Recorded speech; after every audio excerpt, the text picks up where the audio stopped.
Police अफसर पर इनाम और भी ज्यादा। पुलिस चीफ पर इनाम 3 गुना से लेकर $10,000 तक था। उस समय कोलंबिया की औसत मासिक सैलरी कुछ ही डॉलर थी। थोड़ा सा काम करके ही वे सालों की मजदूरी से ज्यादा पैसे कमा सकते थे। पूरे मेडेलिन के युवा जोश में आ गए थे। पेशेवर गैंगस्टर्स और हत्यारों से लेकर टीनेजर्स और सड़क के गुंडों तक सब सड़कों पर उतर आए और खून के प्यासे हो गए। वे बहुत बेरहम थे और किसी को जिंदा नहीं छोड़ते थे। कुछ तो सीधे पुलिस स्टेशन के दरवाजे पर पहुंच गए और वहां जाकर कुछ ग्रेनेड फेंक दिए। पाब्लो के इस ऐलान के कुछ ही घंटों के अंदर पूरे कोलंबिया में पुलिस वालों पर सैकड़ों जानलेवा हमले हुए, जिनमें हजारों पुलिस वाले मारे गए या घायल हुए। पूरे देश का सुरक्षा सिस्टम पूरी तरह से टूटने की कगार पर पहुंच गया था। बहुत से लोग ये देखकर शायद कहेंगे कि ये कहानी थोड़ी बढ़ा चढ़ाकर बताई गई है, लेकिन असल में ऐसा बिल्कुल नहीं है। ये धुंधली सी फुटेज उस समय के कोलंबिया का असली वीडियो है और ये फिल्मों या टीवी शो के सीन से बिल्कुल अलग नहीं है, बल्कि उससे भी भयानक है। भले ही पुलिस वाले अब चलती फिरती एटीएम मशीन बन गए थे, फिर भी बहुत से ईमानदार और बहादुर युवा पुलिस में शामिल हो रहे थे। उनके अपने आदर्श और सपने थे। वे बिना डरे जनता के लिए लड़ने का फैसला कर रहे थे। एक तरफ ऐसे हीरो थे तो दूसरी तरफ कुछ डरपोक लोग भी थे। पुलिस चीफ ने इस मुश्किल घड़ी में हार मान ली और भाग खड़ा हुआ। तो क्या अब पूरे कोलंबिया में ऐसा कोई नहीं बचा था जो पाब्लो को रोक सके? इसका जवाब है हाँ, एक इंसान था। वो इंसान जो पाब्लो जितना ही बेरहम था, कर्नल कैरिलो। उसने मेडेलिन कार्टेल पर कभी भी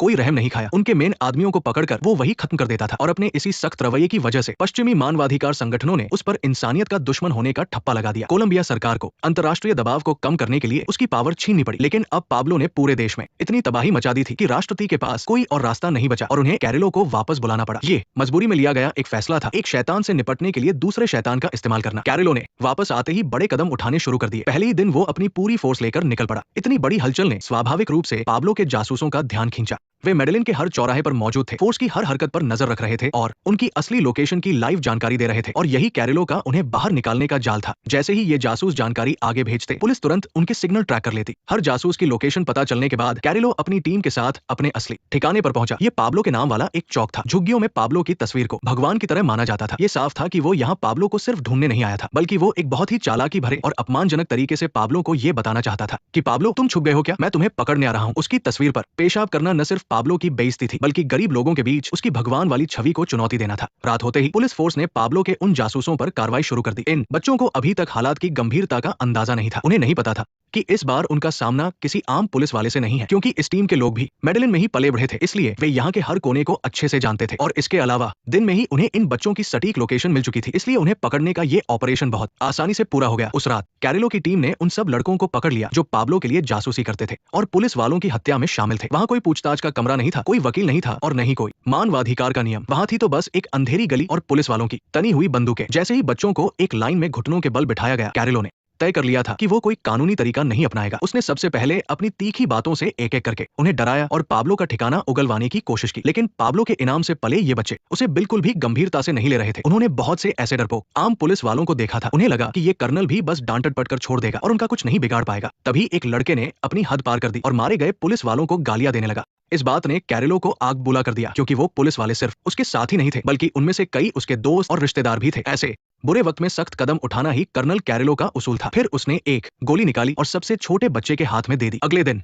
उस छोटे लड़के ने पाब्लो को ढूंढ लिया और वो गोली उसे दे दी। कैरिलो की ये गोली पाब्लो के डर फैलाने वाले तरीके का ही जवाब थी, जिसे उसी पर आजमाया गया था कि अगर तुम कानून तोड़कर मेरे आदमियों को मार सकते हो तो मैं भी सारे नियम तोड़कर तुम्हारे आदमियों को मार सकता हूँ। अगर तुम पुलिस वालों के दिलों में खौफ पैदा कर सकते हो तो मैं तुम्हारे जासूसों को इतना डरा दूंगा कि वो तुम्हें एक खबर तक नहीं देंगे। और पाब्लो का पलटवार भी एकदम शातिर था। उसने पत्रकारों को बुलाया और उस छोटे लड़के से कैमरे के सामने उसके साथियों की हत्या की पूरी कहानी सुनवाई। उसने कैरिलो को एक ऐसे जल्लाद के रूप में पेश किया जो मासूम बच्चों को मारता है। ये खबर आते ही तुरंत दुनिया भर की हेडलाइंस बन गई। पश्चिमी देशों के वो मानवाधिकार वाले भी फिर से सामने आ गए। कैरिलो को वापस लाने वाले राष्ट्रपति गवीरिया पर अब भारी दबाव आ गया था। पिछली बार भी मानवाधिकारों की वजह से कैरिलो से उसकी पावर छीन ली गई थी, जिससे मेडेलिन कार्टेल और भी खतरनाक हो गया था। लेकिन इस बार गवीरिया ने जनता के दबाव के आगे न झुकने का फैसला किया और कैरिलो को खुलकर काम करने की छूट दे दी। अब बिना किसी डर के कैरिलो ने अपना असली खेल शुरू किया। एक पक्की खबर के आधार पर उन्होंने घने जंगल के बीच पाब्लो की एक ड्रग लैब को खोज निकाला। उस लैब के आदमियों को इसका कोई अंदाजा नहीं था। इसके अलावा उनके हथियार और लोग कैरिलो की फौज के सामने कहीं नहीं टिकते थे। बहुत ही जल्द उन सभी का सफाया कर दिया गया। ये ऑपरेशन बहुत शानदार रहा। उन्होंने भारी मात्रा में ड्रग्स तो जब्त की, साथ ही मेडेलिन कार्टेल के एक खास आदमी को भी पकड़ लिया, जिसका नाम गैटो था। वो पाब्लो के 4 सबसे बड़े हत्यारों में से एक था। मेडेलिन कार्टेल के बारे में गैटो से ज्यादा कोई नहीं जानता था और उसे पाब्लो के छुपने की पक्की जगह भी मालूम थी। बस किसी तरह से उसका मुंह खुलवाना था, फिर पाब्लो को पकड़ना आसान हो जाता। लेकिन ये आदमी बहुत ही वफादार और ढीठ था। कड़ी पूछताछ और टॉर्चर के बाद भी उसने पाब्लो के खिलाफ एक लफ्ज भी नहीं बोला। ऐसे कट्टर और खूंखार अपराधियों से निपटने के लिए कैरिलो कभी सीधे साधे पूछताछ के तरीके इस्तेमाल नहीं करता था। वो वो सीधे गैटो और एक दूसरे जिद्दी अपराधी को लेकर एक हेलीकॉप्टर में बैठा और मेडलिन की झुग्गियों के ऊपर हजारों फीट की ऊंचाई पर उड़ गया। फिर कैरेलो ने शांति से कहा, मैं तुम्हें बोगोटा की सबसे सुरक्षित जेल में भेज सकता हूँ या फिर तुम्हें अभी यहीं से नीचे फेंक सकता हूँ। अगर जिंदा रहना चाहते हो तो बताओ पाब्लो कहाँ है। लेकिन गैटो ने अब भी अपना मुंह नहीं खोला। अब जरा ध्यान से देखिए, कैरेलो थोड़ा पीछे हटा और फिर उसने दूसरे अनजाने अपराधी को हेलीकॉप्टर से धक्का दे दिया और फिर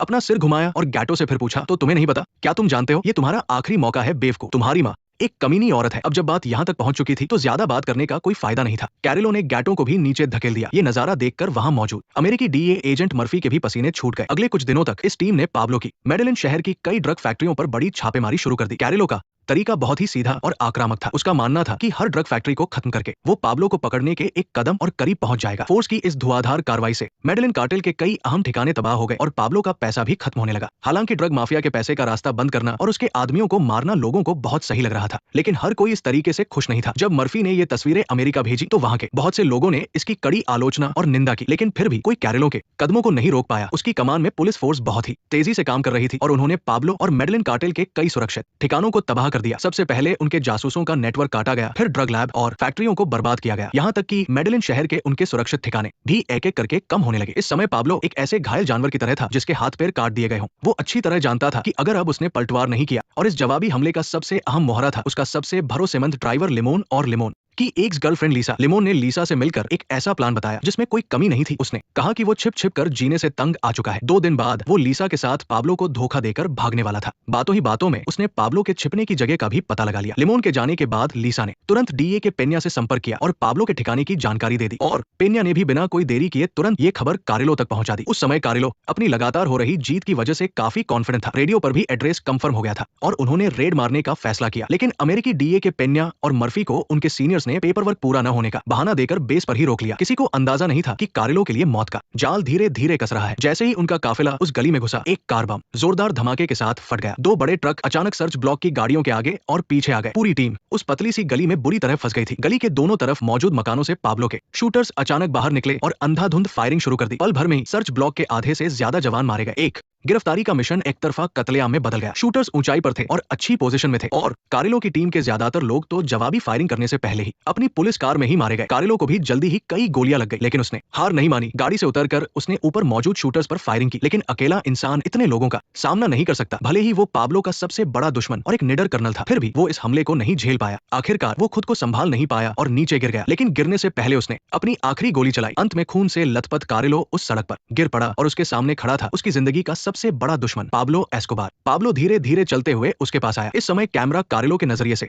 पाब्लो को नीचे से ऊपर की तरफ दिखाता है, जो काफी डरावना लग रहा था। फिर कैमरा कारेलो पर आता है। लोहे जैसी हिम्मत वाला वो इंसान अपनी आखिरी सांसें गिनते हुए भी अपना मुंह घुमाकर अपनी आंखें बंद कर लेता है ताकि उसे अपने दुश्मन की शक्ल न देखनी पड़े। फिर पाब्लो वो गोली निकालता है जो कारेलो ने उसे भेजी थी और बहुत आराम से उसे अपनी बंदूक की मैगजीन में लोड करता है। इसके बाद पाब्लो ने अपना गुस्सा निकालते हुए उसका काम तमाम कर दिया। इस लड़ाई में पाब्लो ने अपने सबसे बड़े दुश्मन को रास्ते से हटा दिया था, लेकिन उसने सपने में भी नहीं सोचा था कि इसी लड़ाई की वजह से वो कारेलो से 100 गुना ज्यादा खतरनाक और पागल दुश्मनों को अपने पीछे लगा लेगा। ये वो लोग थे जिनकी जिंदगी पाब्लो ने बर्बाद कर दी थी। ये ना तो किसी सरकार का हिस्सा थे और ना ही कोई गैंग, बल्कि ये वो आम लोग थे जिन्हें पाब्लो ने पूरी तरह बर्बाद कर दिया था और उन्होंने मिलकर बदला लेने के लिए एक अपना ग्रुप बना लिया था। इनमें वो ड्रग डीलर, राजनेता और आम लोग शामिल थे जिनका इलाका पाब्लो ने छीना था, जिनके परिवार वालों को मारा था और जिनकी जिंदगी बर्बाद की थी। इसमें उन पुलिस वालों के परिवार वाले भी थे जो पाब्लो के इनाम के लालच में मारे गए थे। पाब्लो से नफरत करने वाले इन सभी लोगों का सिर्फ एक ही लक्ष्य था और वो था पाब्लो को उसी के तरीके से मिट्टी में मिला देना। उन्होंने पाब्लो के आदमियों की लाशों को मेडेलिन के सबसे बिजी पुल पर लटका दिया। उन लाशों के गले में टंगे बोर्ड पर लिखा था कि पाब्लो के लिए काम करने वालों का यही अंजाम होगा। देखते ही देखते मेडेलिन की हर गली, हर चौराहे पर बोर्ड टंगी लाशें खेतों और सड़क किनारे की नालियों में मिलने लगी। उन सब पर उस बदला लेने वाले ग्रुप का निशान था और मारे गए ये सभी लोग पाब्लो के मेडेलिन कार्टेल के मेन आदमी थे। महज 1 महीने के अंदर पाब्लो के पास काम करने वालों की कमी हो गई। अब वो हर दिन अपने परिवार के साथ अपने बंगले में छिपा रहता था और बाहर निकलने से डरता था। लेकिन पाब्लो की हिम्मत तब टूटी जब उसकी अपनी ही मां ने एक गलती कर दी। क्रिसमस करीब था और पाब्लो की मां गार्ड्स के मना करने के बावजूद जिद करके बाहर चर्च में प्रेयर के लिए चली गई। जैसे ही वो चर्च पहुंची, उस ग्रुप के लोगों की नजर उन पर पड़ गई। जब वो घर लौटी तो उनके बेटे ने उन्हें बुरी तरह डांटा, यहाँ तक कि बहू ने भी उन्हें सुना दिया, जिससे उन्हें बहुत बेइज्जती महसूस हुई। जब दोनों के बीच बहस चल ही रही थी कि तभी बाहर से कुछ अजीब सी आवाज आई। एक गार्ड ने जैसे ही पर्दा हटाकर बाहर देखा, अगले ही पल अफरा तफरी में पाब्लो ने तुरंत अपनी बंदूक उठाई और अपने आदमियों से परिवार को वहां से निकालने के लिए कहा। फिर वो अपने आदमियों के साथ मिलकर उन हमलावरों पर गोलियां बरसाने लगा। ये पहली बार था जब पाब्लो का सीधे तौर पर अपने दुश्मनों से आमना सामना हुआ था। अपनी गजब की हिम्मत की वजह से पाब्लो ने घर में घुसे कई दुश्मनों को मार गिराया। जब वो अपने परिवार के साथ गाड़ी में बैठकर भागने ही वाला था, तभी पीछे से कवर दे रहे उसके साले को गोली लग गई और वो जमीन पर गिर पड़ा। पाब्लो मुड़कर वापस आया। जैसे ही वो उसे बचाने के लिए आगे बढ़ा, गोलियों की एक और बौछार आ गई। अब उसका साला जिंदा नहीं बच सकता था। गाड़ी में बैठी उसकी बीवी ये नजारा देखकर फूट फूट कर रोने लगी। अच्छी बात ये थी कि बाकी सभी लोग सुरक्षित बच निकले थे। ये सभी लोग मेडेलिन में पाब्लो के आखिरी सेफ हाउस में पहुंचे। इस वक्त भी उसकी माँ का घमंड कम नहीं हुआ था। ये सेफ हाउस रहने के लिए बिल्कुल भी अच्छी हालत में नहीं था। घर के अंदर हवा आ रही थी और खाने के लिए सिर्फ एक्सपायर होने वाले डिब्बा बंद खाने बचे थे, क्योंकि पाब्लो ने कभी सोचा भी नहीं था कि उसकी ऐसी नौबत आ जाएगी। जब उसकी बेटी ने कहा कि उसे बहुत ठंड लग रही है, तो उसने तुरंत पैसे छिपाने वाली जगह खोली और कैश के बंडल निकालकर चिमनी में फेंक दिए और बिना कुछ सोचे अपनी बेटी को गर्मी देने के लिए उन्हें जला दिया। इतने पैसे कोई आम इंसान कई जन्मों में भी नहीं कमा सकता था, लेकिन पाब्लो के लिए वो पैसे सिर्फ उसके परिवार को कुछ पल की गर्मी देने के काम आ रहे थे। इस रात पाब्लो ने अपनी जिंदगी का सबसे दर्दनाक फैसला लिया, जिसने उसका आखिरी अंजाम तय कर दिया। उसने अपनी सारी ताकत लगाकर अपने परिवार को कोलंबिया से बाहर भेजने का फैसला किया और अलग होने से पहले उसकी माँ को भी अपनी गलती का एहसास हो गया कि उन्होंने कितनी बड़ी बेवकूफी की थी, लेकिन तब तक बहुत देर हो चुकी थी। दूसरों की नजरों से बचकर परिवार को कोलंबिया से सुरक्षित निकालने के लिए पाब्लो ने एक जाल बिछाया। उसने अलग अलग जगहों की फ्लाइट्स की दर्जनों टिकटें खरीद ली, लेकिन वो शायद भूल गया था कि कुछ साल पहले उसने राष्ट्रपति को मारने के चक्कर में एवियांका एयरलाइंस के एक विमान को बम से उड़ा दिया था। इसलिए एयरलाइंस कंपनी बदला लेने का ये मौका बिल्कुल नहीं छोड़ना चाहती थी। उन्होंने ये खबर डीए को दे दी, लेकिन डीए के पास भले ही पाब्लो के खिलाफ कितने भी सबूत क्यों न हो, लेकिन उनके रास्ते में एक बड़ी रुकावट थी। पाब्लो के परिवार पर कोई भी क्रिमिनल रिकॉर्ड नहीं था और वो पूरी तरह से कानूनी तरीके से देश के बाहर जा रहे थे। उन्हें दूसरे देश में तो छोड़िए, कोलंबिया के अंदर भी बिना किसी वजह के गिरफ्तार नहीं किया जा सकता था। जबरदस्ती करना मुमकिन नहीं था, इसलिए मर्फी को